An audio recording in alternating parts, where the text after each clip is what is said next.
आज की कहानी है एक लव स्टोरी पर आधारित है, जिसमें एक लड़की अपनी मर्जी से शादी कर लेती है और बाद में उसको पछतावा होने लगता है। उसके पति से उसका नहीं बनता है। वह चाहकर भी घर पर नहीं बता पा रही थी, लेकिन बीतते समय में कुछ ऐसे घटना होता है जिसमें सब कुछ बदल जाता है। आखिर ऐसा क्या होता है, जानिए इस कहानी में, जिसमें प्रेम करने के बाद जब शादी हो जाती है तो क्या दुख और दर्द होता है। इस कहानी में बहुत ही इमोशनल है। रात का समय था और मुझे डर लग रहा था। इस वक्त मायके जाकर सबको क्या बताऊंगी कि रात के इस पहल में अकेली क्यों आई हूँ और मेरा पति कहाँ है, जबकि मेरा पति कैसे आता। मैं तो उससे लड़ झगड़ कर आ गई थी। उस व्यक्ति ने मुझे एक बार भी नहीं रोका था, बल्कि साफ साफ कहा था कि तुम जा तो रही हो, लेकिन याद रखना वापस भी तुम्हें खुद ही आना पड़ेगा, मैं तुम्हें लेने नहीं आऊंगा। इतने कांटेदार शब्द थे ना उसके, और बोलने का ढंग तो इससे भी ज्यादा खतरनाक था। मेरे तो आंसू ही नहीं रुक रहे थे। बदनामी का एहसास मुझे अंदर से काट रहा था। मुझे कुछ समझ नहीं आ रहा था कि अपनी मर्जी की शादी करने के बाद भी मेरा गुजारा नहीं हो रहा था। शायद सच कहते हैं लोग, प्यार मोहब्बत कुछ भी नहीं होता, सब कुछ पैसा ही होता है।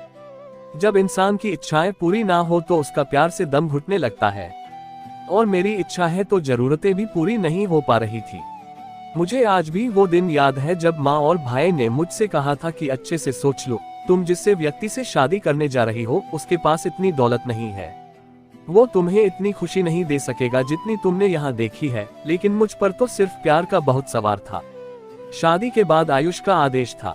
मुझे एहसास होने लगा कि मैंने गलती की है, और इसकी शुरुआत उसी दिन से हुई थी जब मैंने जीन्स टॉप पहना था। मेरे पति ने देखकर ये कहा था कि यह तुमने क्या पहने लिया है। हालांकि मैं पहले भी ऐसे कपड़े पहनती थी। उसने मुझे नहीं रोका था, लेकिन अब हम इस वक्त मेरे पति के दोस्त के घर है, शादी की दावत पर जा रहे थे। मैंने हैरत से अपने पति को देखा, जिसके चेहरे पर मायूसी थी। मैंने कहा कि मैं तो शॉर्ट कपड़े पहनती ही रहती हूँ, आज कौन सा मैंने पहली बार पहने हैं। और उसने साफ साफ मना कर दिया कि अब तुम मेरी पत्नी हो, मुझे ऐसे कपड़े पसंद नहीं है, कपड़ा अभी बदल लो। मैं तो कुछ बोल ही नहीं पाई। मुझे उस दिन एहसास हुआ था कि मर्द की फितरत कितनी दोगली होती है। उसे महबूबा मोरन चाहिए होती है और पत्नी घूंघट में छुपी हुई। मैंने गुस्से में कपड़े चेंज कर लिए, लेकिन मेरा मूड पूरी तरह खराब हो चुका था। एक तो घर में आग भी नहीं था, गर्मी से मेरी जान निकल रही थी। अगर मैं जरा खुश हुई थी तो वो खुशी भी उसने मुझसे छीन ली थी। और फिर मेरा गुस्सा उस वक्त आसमान को छूने लगा जब मैंने ड्राइवर को फोन करके अपने घर से बुलाया कि हम दोनों को मेरे पति के दोस्त के घर ड्रॉप कर देगा। लेकिन मेरे पति ने मुझसे पूछे बिना ही उसे वापस भेज दिया और साफ शब्दों में कहा कि मेरे दोस्त ने मेरी हैसियत को जानते हैं, मैंने तुमसे शादी की है, तुम्हारी दौलत से नहीं। अब जैसे मैं रहता हूँ तुम्हें भी वैसे ही रहना पड़ेगा। और फिर हम बिना आग के टैक्सी में बैठकर गए। मेरी हालत में कुछ अटक चुका था। आज तो उमड़ उमड़ कर बाहर आ रहे थे। मैं मुश्किल से उन आंसुओं का गला घोंटने में लगी हुई थी। हम कब पहुंचे कुछ पता ही नहीं चला। मेरे पति ने मुझे जैसे किसी सपने से जगाया, और जैसे ही मैं टैक्सी से बाहर निकली मेरी आंखें फटी की फटी रह गईं। हम एक आलीशान बंगले के सामने खड़े थे। मुझे पता ही नहीं था कि मेरे पति का कोई दोस्त इतना अमीर भी था। मैंने हैरत से अपने पति की तरफ देखा, जो अब टैक्सी वाले को किराया दे रहा था। उसके बाद उसने दरवाजे पर बेल बजाई। मैंने फौरन अपने हुलिये की तरफ देखा। सादा सी साड़ी में मैं उस आलीशान घर में जाने के काबिल नहीं थी। अब मुझे गुस्सा आ रहा था कि मैंने वो कपड़े क्यों उतारे थे। और फिर गार्ड ने दरवाजा खोल दिया। उसने अच्छे से हमारा वेलकम किया और एक नौकर हमें लेकर अंदर आ गया। जितना बाहर से खूबसूरत था, अंदर से इतना ही दिलकश था। हर चीज में खूबसूरती झलक रही थी। मुझे फौरन अपना मायका याद आ गया, जब मैं अपने प्यार के लिए छोड़ आई थी। मेरा दिल टूट गया था। और फिर मेरे पति का दोस्त बाहर आया, उसके साथ उसकी पत्नी भी थी। दोनों को देखकर मैं हैरान रह गई थी। वो दोनों एक दूसरे के संग इतनी खूबसूरत लग रहे थे। उस लड़की ने बहुत ही मॉडर्न कपड़े पहन रखे थे। दोनों ने फूल देकर हमारा वेलकम किया। मुझे अपना आप मिटता हुआ सा लगने लगा। मैं आज तक बड़ी बड़ी शादियों और पार्टियों में गई थी और लाखों लाखों के कपड़े पहनती थी, पर इस वक्त में बिल्कुल वैसी ही लग रही थी जैसे हमारे घर की नौकरानी। अंदर का माहौल इतना ठंडा था कि मुझे कुछ देर बाद ही ठंड लगने लगी। मैं तो उन सब चीजों की आदी थी। गर्मी तो मैंने कभी देखी ही नहीं थी। मेरा पति अपने दोस्त से हंस हंस कर बातें कर रहा था और उसकी पत्नी खाने पीने का इंतजाम देखने चली गई। मेरे पति के दोस्त ने कहा कि भाभी आप बहुत अच्छी लग रही है। उसने आंखों में आंख डालकर कहा, अभी भी मोहब्बत करने वाली औरतें दुनिया में मौजूद है, वरना आजकल तो औरतें पैसे पर मारती है। उसकी बात से मुझे कुछ हुआ था। मैं चुपचाप बैठी रह गई। एक खुशगवार माहौल में हमने खाना खाया। मेरे पति का दोस्त थोड़ी देर बाद उससे बातें कर रहा था। वो कह रहा था कि मैं कितने दिनों से आप लोगों की दावत करना चाहता था, लेकिन आपके पति के पास टाइम ही नहीं था। और फिर मैंने अपने पति की तरफ देखा जो खामोशी से खाना खा रहे थे। मुझे महसूस हुआ कि जैसे वह जानबूझकर मुझे यहाँ नहीं लाना चाहता था। मेरे पति के दोस्त की पत्नी बिल्कुल किसी रोबोट की तरह थी। वो देखने पर बस मुस्कुरा देती थी, कुछ बोल ही नहीं रही थी। तकरीबन 3 घंटे हम वहाँ रहे। मेरा वहाँ से उठने को दिल नहीं चाह रहा था, लेकिन वापस तो आना ही था। हम लोग वापस आ गए। मेरे पति के दोस्त और उसकी पत्नी ने मुझे गिफ्ट दिया था। वापस आकर मुझे उस छोटे से घर में अजीब सा एहसास हुआ था।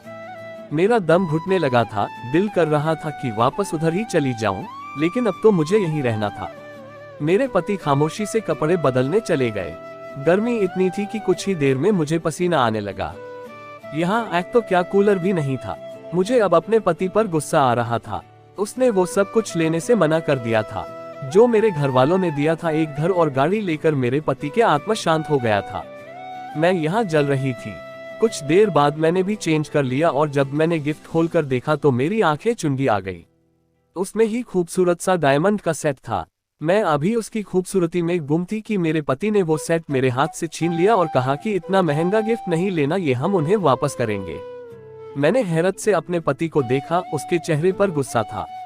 मैंने सेट में ही फेंक दिया और सोने के लिए लेट गई। लेकिन गर्मी इतनी थी कि सोया नहीं गया, जबकि मेरा पति थोड़ी देर बाद ही सो गया था। उसे आदत थी ऐसे रहने की, जबकि मुझे नहीं थी। और फिर हमारे झगड़े बढ़ते गए। मुझे महसूस हुआ था कि मेरा पति बड़ा अजीब और सनकी सा था। उसने मुझे जॉब करने से भी मना कर दिया था, जरा कि मुझे बहुत अच्छी जगह से ऑफर हुई थी।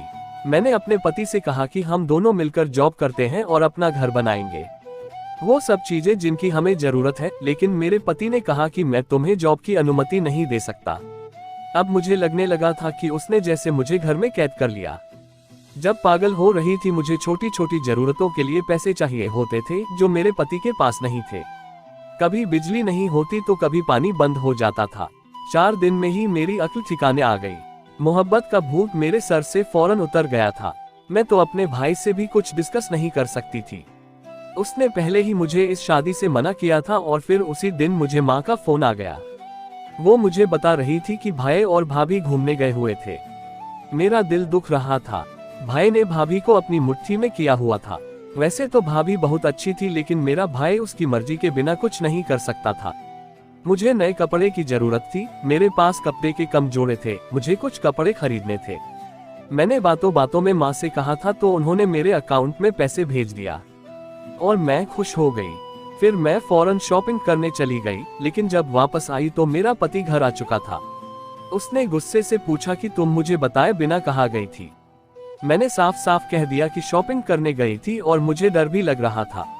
मेरे पति ने पैसों के बारे में पूछा तो मैंने कहा उसकी माँ से लिए हैं। इस पर उसने अपने जबड़े बेच लिए। मैं जानती थी कि उसे गुस्सा आया था, लेकिन यह मेरे पैसे थे, उन पर मेरा हक था। वो घर से निकल गया। रात को आया तो उसके हाथ में कुछ कपड़े थे। उसने वो कपड़े मेरी तरफ फेंकते हुए कहा कि ये किसी भिखारी को दे दो। मेरा दिमाग बिल्कुल खराब हो गया। मुझे अपने पति पर पागलपन का असर लग रहा था। मैं भी चुप न रह सकी और मैंने कहा कि तुम पागल हो गए हो क्या? अगर तुम्हारा बस चले तो तुम तो मुझे यहाँ सांस भी न लेने दो। मेरा यहाँ दंग उड़ता है। मेरी माँ के पैसों पर मेरा हक है। वो भी गुस्से से बोला, तुम ही मुझसे शादी करना चाहती थी, मैंने तुमसे कुछ छुपाया नहीं था। और मैं रोने लगी। मैंने वो कपड़े उठाए जो मैं खरीद कर लाई थी। जब मैं कमरे से निकलने लगी, मेरे पति ने पीछे से कहा कि जा तो रही हो, मगर आना भी खो दी है। और मैं पता नहीं कैसे अपने घर तक पहुंची थी। मैं आते ही अपनी माँ से लिपट कर रो पड़ी। उन्होंने पूछा कि क्या हुआ है, पर मैं कुछ नहीं कह सकी। मैं चुपचाप अपने कमरे में आ गई। मुझे अपने पति से नफरत महसूस हो रही थी। मेरी मोहब्बत जैसे मर गई थी।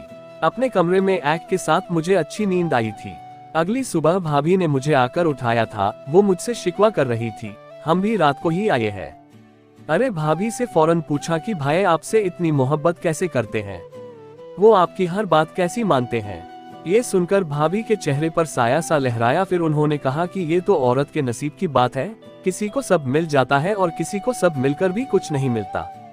मुझे उनकी बातों पर हैरत हुई। उन्होंने मुझे कहा कि अपने पति के साथ हमेशा वफादार रहो, बस यही एक रास्ता है जिससे पति का दिल जीता जा सकता है। और मैं सर झुकाए बैठी रही, किसी ने मुझसे कुछ नहीं पूछा। पूरा हताश हो चुकी थी। अपने मायके आए तब ना मेरे पति ने फोन किया था ना मैंने। मैं यहाँ बहुत सुकून में थी। ससुराल के बारे में याद आते ही मेरी आत्मा कांप जाती थी। कभी कभी वो जाली व्यक्ति याद आता था क्योंकि मैं उससे मोहब्बत करती थी। और फिर पूरे एक हफ्ते बाद मुझे एक अनजान नंबर से फोन आया। मैंने वो आवाज पहचान ली थी। ये मेरे पति का वही दोस्त था जिसके घर में दावत पड़ गई थी। वह फिर से घर बुला रहा था, कह रहा था कि उस दिन कुछ जरूरी बातें रह गई थी और शायद उसे भी अब तक का पता चल चुका था कि मैं अपने घर आई हुई थी।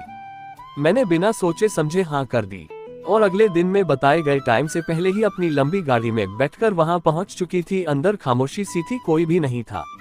कोई है, मैंने पूछा और फिर मुझे एक आवाज सुनाई दी, दरवाजा खटखटाने की आवाज। तभी मुझे एहसास हुआ कि आवाज किचन के साथ बने कमरे से आ रही थी। मैंने जाकर दरवाजा खोला जो बाहर से बंद था। अंदर का मंजर देखकर मेरी आत्मा कांपने लगी। मेरे पति के दोस्त की पत्नी रस्सियों से बंधी हुई थी, वह बहुत जख्मी थी। मैंने फौरन उसका मुंह खोला और फिर उसने कहा कि यहाँ से भाग जाओ, वह व्यक्ति जानवर है, तुम उसके जाल में मत आओ, सो भाग जाओ यहाँ से। और फिर उसने मुझे जो कुछ बताया था वह बहुत भयानक था। वो अमीर आदमी है, दरअसल एक स्मगलर और साइको किलर था और वो अपनी पत्नी को रोज मारता था। पुलिस उसके पीछे पड़ी हुई थी। वहां से मैं अपने कमरे में आकर जैसे बेहोश हो गई। मैं बुरी तरह डर गई थी। मैं अपने भाई को बताना चाहती थी ताकि वो उस लड़की की मदद करे। तभी मुझे अचानक उनके कमरे से बाहर भी के रोने की आवाज आई। भाई भाभी पर चीख रहे थे। मुझे आज समझ आ गया था कि सब मर्द ऐसे ही होते हैं। मुझे अपना पति याद आया जो मुझसे मोहब्बत करता था, बस उसके पास पैसा नहीं था। मेरा दिल किया कि मैं यहाँ से भाग जाऊं। शाम होते ही मेरा पति मुझे लेने आ गया, लेकिन मुझे उसी के साथ जाना था। वो मेरा रक्षक था। घर से बाहर निकली तो हैरान हो गई, बाहर एक चमकती गाड़ी थी। मेरे पति ने बताया कि ये गाड़ी उससे ऑफिस की तरफ से मिली है। उसने मुझसे माफी मांगी और मैं तो रो ही पड़ी थी। मैंने उसे सब बता दिया। उसने मुझे गले लगाया और कहा, पागल तुम तो बेवकूफ हो। फिर उसने मुझे बताया कि उसका दोस्त पकड़ा जा चुका था। उसका दोस्त नहीं था, बल्कि मेरे पति ने उसे जानबूझकर दोस्ती की थी ताकि उसके खिलाफ सबूत इकट्ठे कर सके। और मुझे ये आज ही पता चला था कि मेरा पति एक सीक्रेट एजेंट था। वो गरीब नहीं था, लेकिन अपने मिशन के लिए बना हुआ था। मिशन पूरा हो चुका था। मैंने फौरन ही ऊपर वाले का धन्यवाद किया जिसने मेरी आंखें खोल दी थी और वक्त रहते मुझे बचा लिया था।